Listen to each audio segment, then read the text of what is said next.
Stephen Church, Professor Stephen Church, as asking about the poem that wasn't in the book, but you read it at the beginning. What do they not like about the first poem? And how do they make those hard choices about what to include and what not to include in a book? Okay. I think when I was going through the manuscript, it just felt like it just became a thing. I think like some poems, I don't know if you ever worked on a poetry manuscript, you could maybe start to feel that like certain poems, I call them bay leaf poems, because they might be part of making the meal, but you don't ultimately chew on them. And so I think that was one of them where like it was a poem that helped me find my way into the collection. But once we were actually like making hard choices about what belonged in the book, there were other poems that were satisfying the energy that that poem gives, I think. And we're also using similar techniques. That poem uses a lot of liturgy and stuff like that. It's very invitational. It almost epistolary. It's invoking this listener, this you that feels intimate.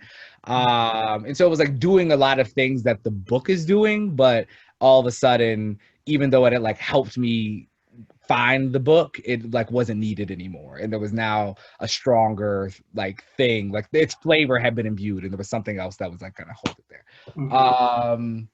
And so yeah, so that's why I started taking it out. And then it also just became hard to place. Like I've had a lot of poems over like the 3 collections that just sort of fell out because the rest of the book just starts changing around it, and it's not that it's a bad poem anymore sometimes, but it's just like, oh, now you don't work. Like, I'm sorry, like, like we have left you behind and now you don't, now it doesn't look right.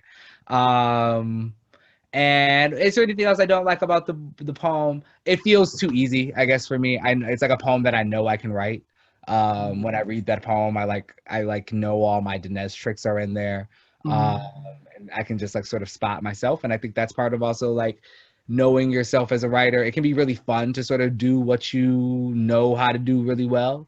And I think I was trying to find that balance with Homie of both like, this is what feels like strongly like this is a Danez. Like if I do have like this developing style that you can like look at this and maybe say it's me, but I also want to show folks that I can do something that I haven't done before, or that I can like move in a different way.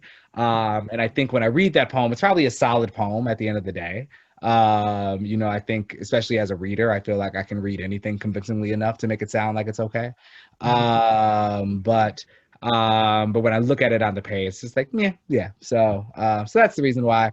But given the current circumstances, maybe the best poem I ever wrote. So